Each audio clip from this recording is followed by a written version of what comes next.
सबके लिए दुआएं, अल्लाह ताला आप सबको अपने हिफ्ज़-ओ-अमान में रखे। इमरान खान साहब के लिए दुआ, अल्लाह उन्हें अपने हिफ्ज़-ओ-अमान में रखे। अल्लाह के करम है सब खैरियत से।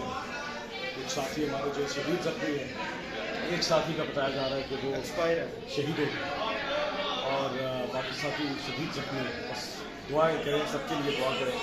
हम भी दुआ करते हैं, आप भी दुआ करें।